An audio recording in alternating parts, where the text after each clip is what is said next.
हे आहेत आपल्या देशाचे पंतप्रधान मिस्टर नरेंद्र मोदी. यांनी एक मस्त टेक्नॉलॉजी काढलेली आहे. गटाराच्या नालीतल्या गॅसपासून LPG गॅस बनवण्याची. पण सध्या ते चुलीवरच चहा विकतायत. कशी बनवली ते आपण पाहूया.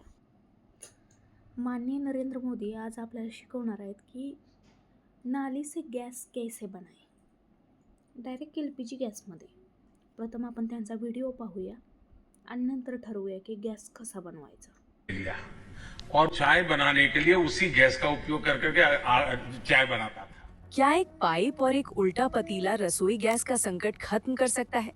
क्या नाली करके उसमें छेद करके एक पाइप डाल दी और जो गटर से गैस निकलता था वो पाइपलाइन से अपने चाय के ठेले में ले लिया और चाय बनाने के लिए उसी गैस का उपयोग करके चाय बनाता था।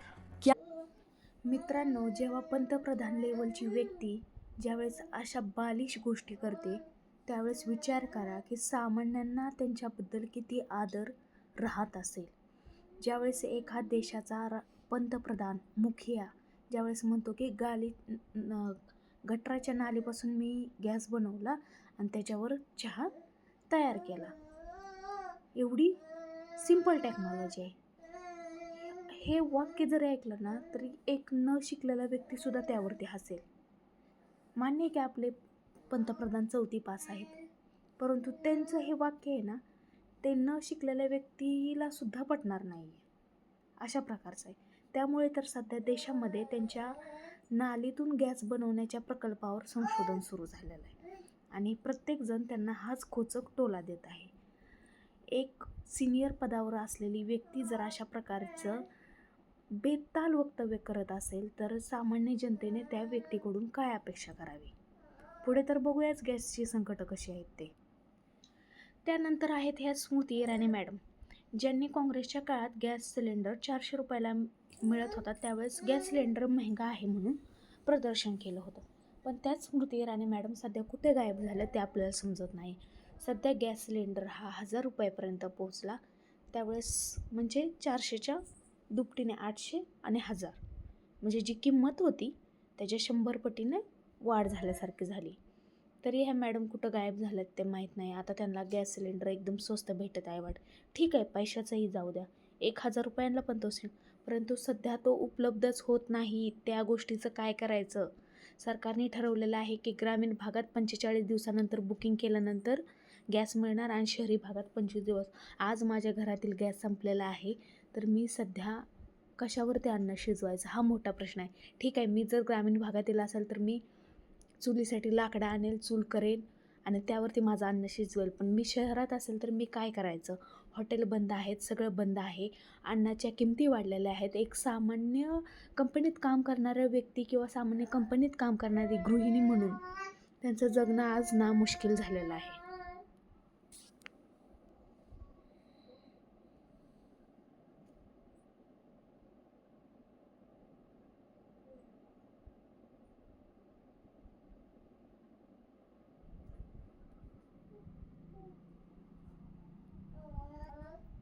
त्यानंतर आंतरराष्ट्रीय युद्धाचा परिणाम म्हणून व्यावसायिक सिलेंडर हे 120 रुपयांनी तर घरगुती सिलेंडर 75 रुपयांनी महागले.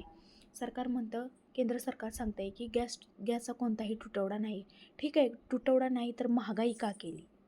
बरं ठीक आहे, तुटवडा नाही तर गॅस सिलेंडर उपलब्ध का होत नाही. लोकांना का रांगेत उभं राहावं लागतंय. ह्या प्रश्नाचं उत्तर सरकारने देणं काळाची गरज आहे. सरकारची काहीतरी जबाबदेहीता आहे ह्याच्यामध्ये. औद्योगिक कंपन्यांना प्रोव्हाइड जाणाऱ्या गॅस सिलेंडरमध्ये कपात करण्यात आलेले आहे. रेस्टॉरंटला दिलेल्या गॅस सिलेंडरमध्ये कपात करण्यात आलेले आहे. अजून बऱ्याच गोष्टीच्यामध्ये घरगुती गॅस सिलेंडरमध्ये कपात करण्यात आले. जर सगळं व्यवस्थित चाललं आहे तर कपात कशासाठी हाही मोठा प्रश्न आहे. नागरिकांचे एवढे हाल झाल्यानंतरही पंतप्रधान मोदींचं एक वाक्य असतं, मी माफी मागणार नाही, झुकणार नाही, वाकणार नाही. एप्स्टीन फाईल जिंदाबाद. लोक डोळं झाकून माझ्यावर विश्वास ठेवतात, त्याचा मी पूर्णपणे फायदा घेईन. लोकांना वाटतं की युद्ध चालू आहे, मोदी काय करणार ना, हे तर संकट सगळ्यावरती आहे. बरोबर आहे, पण ह्या युद्धाचं सावट भारतावर का पडलं याचा विचार केला पाहिजे. एप्स्टीन फाईल एप्स्टीन फाईल ह्या सगळ्या नागरिकांना कळायला पाहिजेत की एप्स्टीन फाईल म्हणजे ह्याच्यामध्ये अमेरिकेचे राष्ट्राध्यक्ष डोनाल्ड ट्रम्प, इस्रायलचे राष्ट्राध्यक्ष नेत्यानहू, आपले भारताचे पंतप्रधान मोदी यांची नावे आलेली आहेत. बरं, ह्या फाईलमध्ये आहे तरी असं काय, तर ज्या अल्पवयीन मुले आहे, 18 वर्षाखालील मुले आहेत, ज्या 6 ते 7 वर्षापासून ते 18 वर्षापर्यंतच्या मुले आहेत, त्यांच्यावरती लैंगिक अत्याचार, शोषण वगैरे झालेलं आहे. आणि ह्या ज्या मुलींवरती शोषण झालेलं आहे ते या अशा मोठ्या नेते, उद्योगपती यांच्याकडून केलं गेलेलं आहे. त्यामध्ये ह्यांची नावे आलेली आहेत. सदर एप्स्टीन फाईलवरती लोकांनी लक्ष देऊ नये म्हणून अमेरिकेचे राष्ट्राध्यक्ष डोनाल्ड ट्रम्प यांनी इराणवरती हल्ला घडून आला, तेही त्या देशाला कोणतंही अल्टिमेट न देता. आणि त्याच युद्धाचा परिणाम म्हणून आपले मोदीही गप्प बसलेले आहेत, एप्स्टीन फाईलमध्ये त्यांचं नाव आहे म्हणून. आणि अमेरिकेने सांगितल्याप्रमाणे आधी रशियाकडून तेल घेणं बंद केलं. आणि आत्ता युद्ध चालू झाल्यानंतर LPGचा आपल्याला तुटवडा जाणवायला लागला, कारण की इराणच्या हर्मुझ सामुद्रधुनीतून आपल्यापर्यंत तेल पोहोचू शकत नाही सध्या. त्यामुळे अमेरिकेच्या सांगण्यावरून आपल्या माननीय पंतप्रधान मोदींनी रशियाला तेलाची मागणी केली. प्रथम तर रशियाने नकार दिला, कारण की अमेरिकेच्या सांगण्यावरून आपण रशियाकडून तेल घ्यायला बंद केलं होतं. परंतु नंतर अमेरिकेनं आपल्यासारख्या भारताच्या सार्वभौमिक देशाला परवानगी दिली. परवानगी कुणाला देतात? ज्यांचं स्वतःचं सार्वभौम नसतं. आपल्याकडे सार्वभौम आहे तरी पण आपल्याला परवानगी लागते. विचार करा, एक दुसरा देश आपल्याला परवानगी देतोय की ह्यांनी ह्याच्याकडून तेल घ्यायचं का नाही. आणि मग आपण रशियाला विनंती केली तर रशियाने आपल्याला 25% साठा द्यायला मान्य केलं. त्यानंतर आपली स्थिती थोडीशी तरी ठीक आहे. जर रशियाने नकार दिला असता तर आता अत्यंत भयानक स्थिती. एका व्यक्तीनं स्वतःचं नाव एप्स्टीन फाईलमधून लपवण्यासाठी 140 करोड नागरिकांना अक्षरशः तारेवरती कसरत करायला लावलेले. ठीक आहे, देशाचे पंतप्रधान आहेत, बस त्यांचं काम तर काय आहे बघा. अल्पवयीन मुलींवरती लैंगिक अत्याचार केल्याप्रकरणी आणि शोषण केल्याप्रकरणीच्या फाईल्समध्ये त्यांचं नाव आलेलं आहे. आणि ते लपवण्यासाठी देशातील नागरिकांची अक्षरशः वाताहत लावलेले आहे. हे भारतासारख्या लोकशाही देशाला अत्यंत घातक आहे. आणि तरी हा व्यक्ती माफी मागत नाही, काही नाही. कारण आपल्यापैकी बरेच लोक आपल्या समाजात अशिक्षित आहेत. म्हणजेच आपण डिग्री केली म्हणजे आपण सुशिक्षित होत नाही. आपण ज्यावेळेस गोष्टी समजून घ्यायला लागतो त्यावेळेस आपण सुशिक्षित होतो. आणि आपला मीडिया, जे न्यूज चॅनल आपण दिवस रात्रभर पाहत असतो, ते आपल्याला कोणत्याही प्रकारचं सरकारचं सत्य दाखवत नाहीत. त्यामुळे सामान्य नागरिकांपर्यंत या गोष्टी पोचत नाही आहेत. त्यामुळे अशा लोकांकडे डोळं झाकून विश्वास ठेवत आहेत. तर न्यूज चॅनलला आमची विनंती आहे की कृपया लोकांना सत्य दाखवा आणि त्यांना जागृत करा. तुम्हाला सरकारकडून कोटी रुपयांचं दान भेटतंय म्हणून तुम्ही देशातील 140 कोटी नागरिकांना दानाला लावू नका. छोटे से नगर में त्यानंतर मोदी काय म्हणतात ते, नाले के पास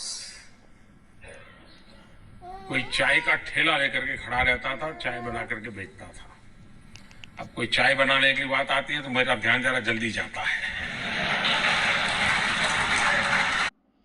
भारताचं पंतप्रधान अशा प्रकारचं वक्तव्य करतात की नालीतून मी गॅस तयार केला आणि त्यावेळेस समोरची बसलेली व्यक्ती टाळ्या वाजवतात. म्हणजे आपण किती मूर्ख आहोत ह्याच्यावरती आपण विचार केला पाहिजे. आणि ही न्यूज तर कुणी कव्हर केली माहिती आहे? BBCने, भारतातील BBC ब्रॉडकास्ट चॅनल, सर्वात विश्वासार्हता असलेला चॅनल, त्यांनी कव्हर केलेलं आहे. आणि हा व्यक्ती तर ती गोष्ट अभिमानाने सांगतोय.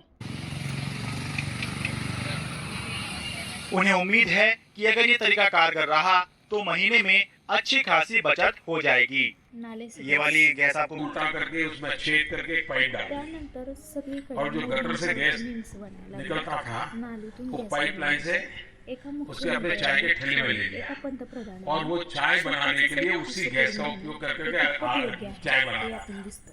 सिंपल जली जियो रे बाहुबली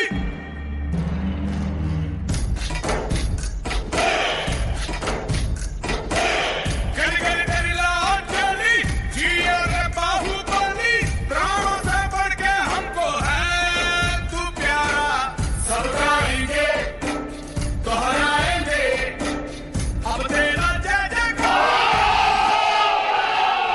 फॉलो करते हुए नाली से गैस बनाने की कोशिश कर रहे हैं।